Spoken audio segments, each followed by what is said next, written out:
Welcome to my YouTube channel DSR tutorial. आज के lecture में हम स्टार्ट करने जा रहे हैं मॉलिक्यूलर बायोलॉजी। और मॉलिक्यूलर बायोलॉजी में हम बेसिक कॉन्सेप्ट हैं उसके बारे में आज कुछ चेक देखेंगे और स्टडी करेंगे क्या क्या बेसिक कॉन्सेप्ट होते हैं मॉलिक्यूलर बायोलॉजी के लिए। मॉलिक्यूलर बायोलॉजी में सबसे पहले हम टॉपिक डिस्कस कर लेते हैं क्या क्या टॉपिक्स होते हैं मॉलिक्यूलर बायोलॉजी में। तो सबसे पहले हमें डीएनए के स्ट्रक्चर के बारे में स्टडी करना है कि डीएनए का स्ट्रक्चर कैसा होता है। फिर उसके बाद डीएनए में रेप्लिकेशन और रेप्लिकेशन के बाद जो डैमेज आते हैं उनके रिपेयर्स के बारे में। डीएनए में रेप्लिकेशन होने के बाद अगली जो नेक्स्ट प्रोसेस होती है वो ट्रांसक्रिप्शन होती है और ट्रांसक्रिप्शन के बारे में स्टडी करनी है। ट्रांसक्रिप्शन के बाद पोस्ट ट्रांसक्रिप्शनल प्रोसेसिंग होती है। फिर उसके बाद हम लोगों को ट्रांसलेशन पढ़ना है, जेनेटिक कोड पढ़ना है और फिर उसके बाद जीन रेगुलेशन के बारे में हम पढ़ेंगे। तो ये मॉलिक्यूलर बायोलॉजी के टॉपिक्स हैं। जीन रेगुलेशन में भी हम phase gene regulation, bacterial gene regulation और यूकैरियोटिक जीन रेगुलेशन की स्टडी करेंगे। तो चलिए स्टार्ट करते हैं। कुछ आज बेसिक कॉन्सेप्ट सीख लेते हैं मॉलिक्यूलर बायोलॉजी के। तो मॉलिक्यूलर बायोलॉजी की अगर बात की जाए तो सबसे पहले सेंट्रल डॉगमा के बारे में हम लोगों को पता होना चाहिए कि what is central dogma. Central dogma of A molecular biology में अगर बात करें तो डीएनए से जो आरएनए की फॉर्मेशन होती है उससे ट्रांसक्रिप्शन कहते हैं और आरएनए से जो एमिनो एसिड या प्रोटीन की फॉर्मेशन होती है उसको ट्रांसलेशन कहते हैं। डीएनए के बारे में बात की जाए तो DNA is A double stranded helical structure और डीएनए की प्रॉपर्टीज ये है, खास प्रॉपर्टी ये है डीएनए की कि डीएनए सेल्फ रेप्लिकेटिंग होता है, यानी ये अपनी कॉपी खुद ही बना लेता है। तो डीएनए में जब सेल्फ रेप्लिकेशन होती है तो उससे और डीएनए की फॉर्मेशन हो जाती है और डीएनए की जो फॉर्मेशन होती रहती है फिर डीएनए में ट्रांसक्रिप्शन प्रोसेस के बाद एमआरएनए की फॉर्मेशन हो जाती है।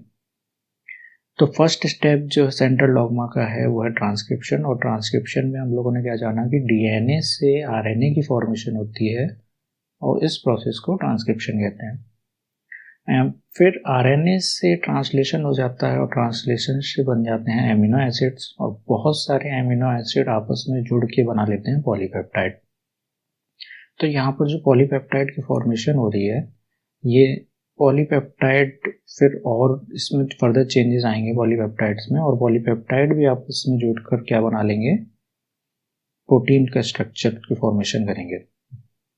पॉलीपेप्टाइड में कुछ मॉडिफिकेशन होते हैं जिसे पोस्ट ट्रांसक्रिप्शनल मॉडिफिकेशन कहते हैं। पोस्ट ट्रांसक्रिप्शनल मॉडिफिकेशन से ही प्रोटीन की फॉर्मेशन हो जाती है, फंक्शनल प्रोटीन बन जाती हैं अलग अलग तरह की। प्रोटीन भी अलग अलग तरीके की होती हैं, कुछ सिंपल प्रोटीन होती हैं, कुछ कॉम्प्लेक्स प्रोटीन होती है। तो सिंपल प्रोटीन से कॉम्प्लेक्स प्रोटीन अलग अलग तरीके के होने के साथ साथ इनमें भी अलग अलग फंक्शंस होते हैं। जैसे प्रोटीन कुछ हमारे बॉडी का स्ट्रक्चर बनाती है, हमारे बॉडीज में सेल्स में जैसे कि देखा जाए तो अगर हम सेल की बात करें तो सेल में जो प्लाज्मा मेम्ब्रेन होती है वो प्रोटीन की बनी होती है, या सेल के अंदर जितने भी ऑर्गेनेलीज होते हैं उनके जो लेयर होती है, मेम्ब्रेन होती है, वो सारी की सारी प्रोटीन और लिपिड्स की बनी हुई होती है। तो ये स्ट्रक्चरल बिल्डिंग ब्लॉक बनाती हैं। और अगर फंक्शनल बात की जाए प्रोटीन्स की तो प्रोटीन से ही फॉर्मेशन हो जाती है एंजाइम की। और एंजाइम हर जगह यूज होती है, किसी भी एनिमल की बात करें या प्लांट की बात करें तो एंजाइम का यूज होता ही होता है। कोई भी अगर साइकिल चलानी, जैसे कि मान लीजिए ग्लाइकोलाइसिस की साइकिल चल रही है तो उसमें भी बहुत सारी एंजाइम्स का यूज होता है, तब ग्लाइकोलाइसिस की साइकिल कंप्लीट हो पाती है। टीसीए साइकिल हो गया या कोई भी मेटाबॉलिक रिएक्शन हो तो उसके लिए एंजाइम की यूज होता ही होता है। और एंजाइम जो है वो किससे बनता है, एंजाइम बेसिकली प्रोटीन ही होती है। तो प्रोटीन से ही एंजाइम का फॉर्मेशन हो जाता है, प्रोटीन से ही बॉडी के स्ट्रक्चर का फॉर्मेशन हो जाता है। तो मेन चीज जो हमने देखी वो ये देखा कि हमारी जो मॉर्फोलॉजिकल कंडीशन होती है उसी को हम फिनोटाइप्स कह देते हैं। एक्सटर्नल अपीयरेंस जो होता है हमारी बॉडी का वो फिनोटाइप्स हो जाता है और इंटरनल अपीयरेंस जो होता है हमारा बॉडी का जिसे हम बायोकेमिकल फिनोटाइप बोल सकते हैं। तो यहाँ पे हमने क्या देखा कि सेंट्रल डॉगमा में होता क्या है, जो हमारा डीएनए है उसको हम जीनोटाइप मान सकते हैं, क्योंकि जेनेटिक मटेरियल है, जो भी हमारा जेनेटिक मटेरियल है उसको हम जीनोटाइप मान सकते हैं। और जीनोटाइप में ट्रांसक्रिप्शन, ट्रांसलेशन और पोस्ट ट्रांसक्रिप्शनल मॉडिफिकेशन के बाद जो प्रोटीन बन रही हैं, और प्रोटीन हमारे बॉडी का स्ट्रक्चर भी बना रही हैं और हमारे मशीनरी का वर्क भी कर रही हैं एज अ एंजाइम, तो ये हमारा फिनोटाइप डिसाइड करते हैं। जो कि हम जेनेटिक्स का पार्ट है वो जेनेटिक्स में पढ़ेंगे कि जेनेटिक मटेरियल ही डिसाइड करता है कि फिनोटाइप कैरेक्टर्स कैसे आते हैं। जैसे कि अगर जीन डिसाइड करता है कि मेलानिन पिगमेंट ज़्यादा बन रहे हैं तो बॉडी का कलर ब्लैक हो जाता है। जीन डिसाइड करता है कि बॉडी का पिगमेंट जो है वो वाइट हो सकता है अगर मेलानिन कम बन रहे हैं।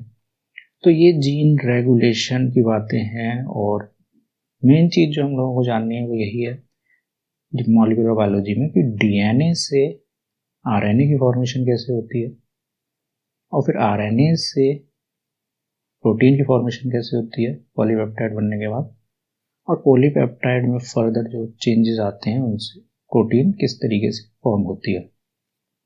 तो यही है सेंट्रल डॉगमा ऑफ बायोलॉजी। कुछ बेसिक बातें कर लेते हैं कि हमारे जो लाइफ की ओरिजिन हुई थी, लाइफ की ओरिजिन कब हुई थी, 4.5 बिलियन ईयर को। तो 4.5 बिलियन ईयर्स अगो जब लाइफ की ओरिजिन हुई थी, फॉर्मेशन ऑफ अर्थ, और उसके बाद जो हमारा जेनेटिक मटेरियल था वो आरएनए था। हमने भी क्या स्टडी किया, हम लोग स्टडी कर रहे हैं डीएनए से आरएनए बनना, आरएनए से प्रोटीन बनना, लेकिन अगर हम लाइफ जो ओरिजिनेट हुई थी उसकी बात करें तो जेनेटिक मटेरियल डीएनए नहीं था। उस टाइम पर जेनेटिक मटेरियल आरएनए था। सबसे पहले जो जेनेटिक मटेरियल बना था वो आरएनए की फॉर्मेशन हुई थी, इसलिए उस टाइम को आरएनए वर्ल्ड भी बोला जाता है। ये 3.8 मिलियन ईयर्स अगो की बात है। इस टाइम पर जेनेटिक मटेरियल आरएनए था, और वो आरएनए जेनेटिक मटेरियल फिर चेंज हो गया डीएनए में। ये सब हम आगे भी बातें करेंगे इसके बारे में कि आरएनए से डीएनए की फॉर्मेशन कैसे होगी। और जेनेटिक मटेरियल की अगर बात की जाए तो आरएनए जेनेटिक मटेरियल आज के टाइम पे भी पाया जाता है कुछ वायरसेस में। जैसे कि देखिए, सिंगल स्ट्रैंडेड आरएनए की बात करें तो single stranded RNA tobacco mosaic virus में पाया जाता है, इन्फ्लुएंजा वायरस में, रेट्रोवायरस में और एचआरवी वायरस में। और डबल स्टैंडर्ड की बात करें तो double standard warm tumour virus में पाया जाता है आज के टाइम पर भी। तो ये जो जेनेटिक मटेरियल था, सबसे पहले जो जेनेटिक मटेरियल था वो आरएनए था, और उसके बाद आरएनए से फिर चेंज हो गया डीएनए में। ऐसा क्यों हुआ? ऐसा होने के पीछे रीज़न ये है कि पिछले अगर बात की जाए, जब लाइफ ओरिजिन हुई थी, लाइफ की ओरिजिन के टाइम पर जो एनवायरनमेंट था वो काफ़ी रिड्यूसिंग एनवायरनमेंट था। और रिड्यूसिंग एनवायरनमेंट होने की वजह से ऑक्सीजन तो अवेलेबल थी नहीं उस टाइम पर। ऑक्सीजन अवेलेबल नहीं थी तो एनवायरनमेंट रिड्यूस होने की वजह से जो राइबोस शुगर है आरएनए की, उस टाइम आरएनए था तो आरएनए की जो राइबोस शुगर है वो ऑटो कैटालिटिक रिएक्शन की वजह से खुद ही रिड्यूस हो जा रही थी। इसमें हो क्या रहा था, इसमें जो उसका कार्बन नंबर 2 पे OH ग्रुप था, कार्बन नंबर 2 का OH ग्रुप से ऑक्सीजन बार बार रिड्यूस हो रही थी, निकल जा रही थी, और निकलने की वजह से ही क्या हुआ, फिर आरएनए से डीएनए की फॉर्मेशन हो गई। ये बात तो हमको पता ही है कि आरएनए और डीएनए में डिफरेंस क्या होता है। आरएनए और डीएनए में यही डिफरेंस होता है कि आरएनए की जो राइबोस शुगर होती है उसमें ऑक्सीजन बाइंड होती है सेकंड कार्बन नंबर पे, लेकिन डीएनए की जो राइबोस शुगर होती है, डीऑक्सी राइबोस शुगर, उसमें ऑक्सीजन बाइंड नहीं होती है कार्बन नंबर 2 पे। और ये कार्बन नंबर 2 पे ऑक्सीजन इसीलिए निकल गई थी क्योंकि उस टाइम पर एनवायरनमेंट रिड्यूसिंग था। रिड्यूसिंग एनवायरनमेंट में डीएनए स्टेबल आरएनए जो था वो स्टेबल नहीं रह पाया और ऑक्सीजन निकलती रही, तो इस वजह से आरएनए से फॉर्मेशन हुई डीएनए की। ऐसा काफ़ी साइंटिस्ट थे जो उन लोगों की हाइपोथेसिस दी गई हैं कि RNA was a genetic material. और ऐसे ही बात करें अगर तो according to the RNA world hypothesis, RNA ही फर्स्ट जेनेटिक मटेरियल था, लेकिन क्योंकि उस टाइम पे एनवायरनमेंट जो था, प्रिमिटिव एनवायरनमेंट काफ़ी रिड्यूसिंग था। रिड्यूसिंग एनवायरनमेंट होने की वजह से राइबोस शुगर जो थी वो रिड्यूस हो रही थी डीऑक्सी राइबोस शुगर में, और इसीलिए ओरिजिन हुई किसकी, डीएनए की। तो यही बातें हैं जो भी आपको बताई थी, जो कि आरएनए वर्ल्ड हाइपोथेसिस में बताया गया है। राइबोस 5-फॉस्फेट रिड्यूस हो जा रही थी और बना दे रही थी डीऑक्सी राइबोस शुगर। सेम वही बात है जो भी बताइए आप लोगों को। लेकिन आज के टाइम पे ऑक्सीजन की बात करें तो पिछले टाइम पर तो ऑक्सीजन जो निकल रही थी उससे ऑक्सीजन की फॉर्मेशन हुई थी, क्योंकि प्रिमिटिव टाइम पर ऑक्सीजन अवेलेबल नहीं थी। तो राइबोस शुगर से जो ऑक्सीजन निकली थी उससे ऑक्सीजन की फॉर्मेशन होने लगी थी एनवायरनमेंट में। लेकिन आज के टाइम पे अगर बात की जाए तो आज के टाइम पे ऑक्सीजन की फॉर्मेशन सबसे ज़्यादा कहाँ से होती है, प्लांट से होती है, वाई ऑक्सीजनिक फोटोसिंथेसिस से। तो आज का जो टाइम है उस टाइम पर ऑक्सीजन की जो फॉर्मेशन हो रही है वो फोटोसिंथेसिस के द्वारा हो रही है, और पहले के टाइम पर जो ऑक्सीजन निकली थी, इवॉल्व हुई थी, वो आरएनए से रिड्यूस होकर हो गई थी। ऐसा क्यों हुआ था? ऐसा इसलिए हुआ था क्योंकि जो उस टाइम पे ऑक्सीजन थी राइबोस शुगर में वो सॉल्ट से इंटरेक्ट कर रही थी। एनवायरनमेंट काफ़ी सॉल्टी था। सॉल्ट से इंटरेक्शन के बाद ऑक्सीजन क्या करती है, उसकी एफिनिटी कम हो जाती है बाइंड होने के लिए हाइड्रोजन से। तो हाइड्रोजन से बॉन्ड टूट जाता है और उसके बाद वो सेल्फ क्लीव हो जाती है। तो ये बातें तो थी आरएनए के बारे में कि आरएनए जो था वो स्टेबल नहीं था, तो वो कन्फर्म उसमें चेंजेस आ गए और वो चेंज होके डीएनए में कन्वर्ट हो गया। लेकिन डीएनए की बात की जाए तो डीएनए में ऐसा क्या है कि वो स्टेबल है आज के टाइम पर भी, वो चेंज क्यों नहीं हुआ? क्योंकि डीएनए, आरएनए की बात की जाए तो आरएनए तो स्पॉन्टेनियस क्लीवेज ले लेता है ऑटोकैटालाइटिक फॉर्मेशन की वजह से। लेकिन डीएनए की बात की जाए तो डीएनए में एबिलिटी है वो म्यूटेशन के द्वारा चेंज भी हो सकता है और रिकॉम्बिनेशन भी कर सकता है। ये बातें हम आगे बढ़ेंगे, म्यूटेशन किस तरीके से होता है और रिकॉम्बिनेशन किस तरीके से बनते हैं। और दूसरी बात, जो डीएनए है, डीएनए में अनबाइंडिंग और रीबाइंडिंग आसानी से हो जाती है, क्योंकि डीएनए डबल स्ट्रैंडेड होता है। तो डबल स्ट्रैंडेड डीएनए में जब रेप्लिकेशन स्टार्ट होती है तो उनको अनबाइंड करना पड़ता है। अब अनबाइंड करने के बाद फिर रीबाइंड भी करना पड़ता है। तो ये आसानी से किया जा सकता है डीएनए में, इसलिए डीएनए काफ़ी फेवरेबल था और वही स्टेबल माना गया और वो आज तक सभी में पाया जाता है। डीएनए रेप्लिकेशन का ओवरव्यू देख लेते हैं कि रेप्लिकेशन होता किस तरीके से है डीएनए में। तो डीएनए जो है वो डबल स्ट्रैंडेड होता है।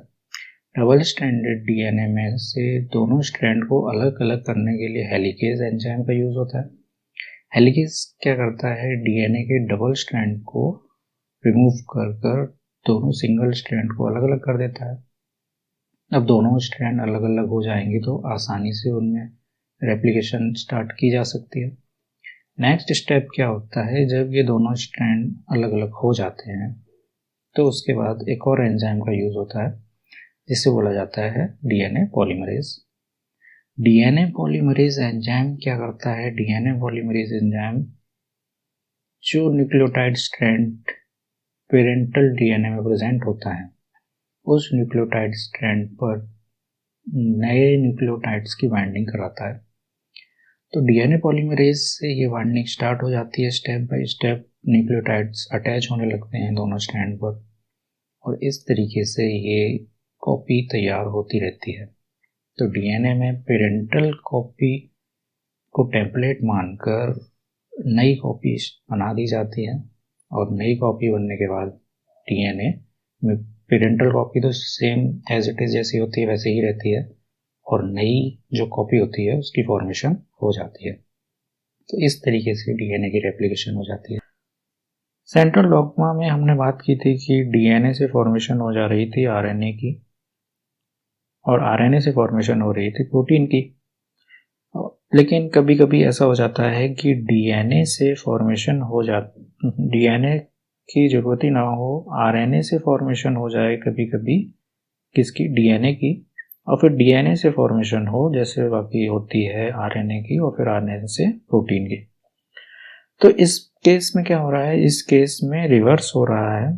जो भी सेंट्रल डॉग्मा की प्रोसेस चलती है सेंट्रल डॉगमा में हमने क्या पढ़ा, डीएनए से ट्रांसक्रिप्शन के द्वारा आरएनए की फॉर्मेशन होती है और फिर आरएनए से ट्रांसलेशन के द्वारा प्रोटीन की फॉर्मेशन होती है। लेकिन इस केस में रिवर्स हो रहा है। रिवर्स क्या हो रहा है, आरएनए से फॉर्मेशन हो रही है डीएनए की और फिर डीएनए से फॉर्मेशन हो रही है आरएनए की। तो इस तरीके का केस भी पाया जाता है। ये किस में पाया जाता है, रेट्रोवायरस में पाया जाता है। एचआईवी का वायरस जो होता है उसमें पाया जाता है इस तरीके से। तो यानी ऐसा भी हो सकता है कि आरएनए से फॉर्मेशन हो जाए डीएनए की और डीएनए से फॉर्मेशन हो फिर आरएनए की और दोबारा फिर प्रोटीन की फॉर्मेशन हो। लेकिन ऐसा कभी नहीं हो सकता कि प्रोटीन से फॉर्मेशन हो आरएनए की और फिर आरएनए से फॉर्मेशन हो डीएनए की। ये केस कभी नहीं होता, यानी प्रोटीन से नहीं बन सकता है आरएनए, लेकिन आरएनए से डीएनए की फॉर्मेशन हो सकती है और जिसे कहते हैं सेंट्रल डॉगमा रिवर्स। तो आज के लेक्चर में हमने कुछ बेसिक्स ओवरव्यूज के बारे में पढ़ा मॉलिक्यूलर बायोलॉजी के। अगले नेक्स्ट लेक्चर से हम स्टार्ट करेंगे कि किस तरीके से डीएनए की स्ट्रक्चर होते हैं। डीएनए का डबल हेलिकल मॉडल्स पढ़ेंगे, वाटसन एंड क्रिक का, और उसके बाद हम ट्रांसक्रिप्शन, ट्रांसलेशन और जीन एक्सप्रेशन सारा डिटेल में स्टडी करेंगे। आज के लेक्चर में बस इतना ही। Thank you.